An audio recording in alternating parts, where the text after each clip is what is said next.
Fala pessoal, tudo bom?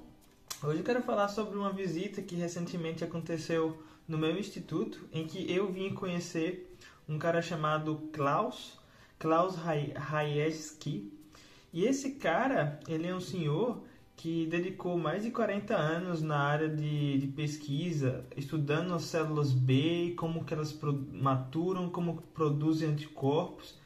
E esse encontro com ele me fez refletir algumas coisas que eu gostaria de compartilhar com vocês aqui nesse canal, né? Ele fez o seu doutorado, né, no Instituto de Pasteur na França, que é um instituto muito renomado, em que ele virou um imunologista. E então depois ele foi e fundou seu próprio laboratório na Alemanha, em uma cidade chamada Colônia. E foi aí que ele fez várias descobertas. E ele contribuiu de maneira tão colossal que durante esse encontro com ele, que eu tive o almoço e depois eu assisti a palestra dele, me fez pensar diversas coisas, porque ele foi uma das pessoas que mais contribuiu para o que a gente sabe hoje de como as células B são feitas, como que elas se maturam nos centros germinativos, toda essa história que você lê nos livros textos, falando de como as células são ativadas, como que ela vira uma célula de memória. Basicamente, o Klaus teve uma participação enorme nesse entendimento através de seus artigos de produção acadêmica. Mas, além de tudo, ele também desenvolveu uma tecnologia que é o CRE-FLOxP de knockout condicional, que é usado no mundo inteiro e que você consegue fazer camundongos com determinadas mutações ou deleções, que faz com que a gente estude em vivo como que certas proteínas têm um papel fundamental, por exemplo, na maturação de uma célula B ou no desenvolvimento das células secretar os anticorpos e coisas do gênero. Então esse cara teve uma participação enorme e conversar com ele foi uma coisa bem interessante. Também foi interessante de saber que quando ele completou 65 anos, ele foi meio que jogado assim, né, para fora do instituto por causa da idade. E então Harvard ofereceu para ele uma vaga como investigador principal. E aí ele fundou o laboratório em Harvard. E o mais legal que ele falou para mim foi que de 9 pessoas do laboratório na Alemanha, 8 quiseram mudar para o laboratório dele nos Estados Unidos. O que me fala que ele era um bom líder, né?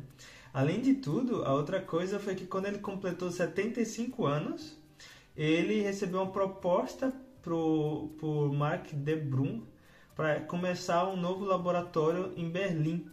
Então ele se mudou com 75 anos e hoje, com 85 anos, 10 anos depois, ele ainda continua sendo um pesquisador, trabalhando, e durante a palestra dele eu pude ver que ele ainda produz um conteúdo que ainda é tão significativo para a área, porque ele estava demonstrando na palestra como que a mutação de um gene e a superexpressão de outro gene juntos causam um tumor específico que ninguém entende ainda, mas ele descobriu que causa o mieloma múltiplo.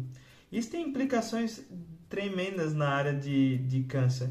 E esse foi o cara que, na verdade, descobriu que umas células que eles encontraram no linfoma de Hodgkin, porque nesse linfoma, quando você olha no microscópio da patologia, tem algumas células que são bem diferentes da célula do tecido normal e ninguém sabia na época, né, o que era. E alguns dos estudantes do laboratório dele teve a ideia, ou eles passaram a pegar essas células que são diferentes e sequenciar o DNA, e aí eles encontraram que o receptor das células B e com que eles estavam mutados, né, com o receptor das células B. Isso teve insights, né, tão importantes, porque então esse linfoma estava advindo das células B. E daí, depois que ele descreveu como que as células B se maturam no centro germinativo e que tem tantos linfomas que se derivam de lá, ele fez um artigo muito importante, né, para a área, de como que esses linfomas têm a sua célula de origem, né, as células B.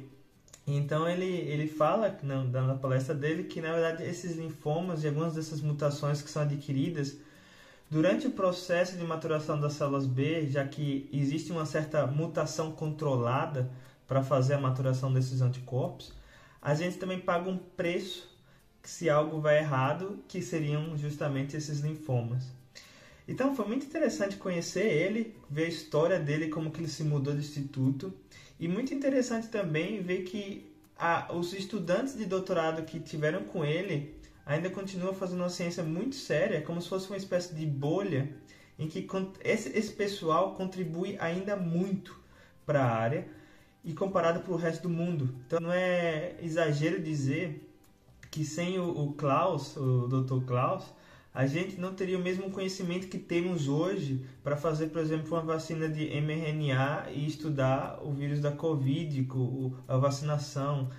Então é muito interessante ter isso em mente. E como que essa bolha, né, de contribuição científica também acontece. Eu me senti muito honrado em conhecer ele e eu só queria simplesmente passar essa mensagem. E o que vocês acham sobre essas pessoas que contribuem tanto, né? Eu acho que é um pouco inspirador e eu queria só compartilhar com vocês. Valeu, até mais.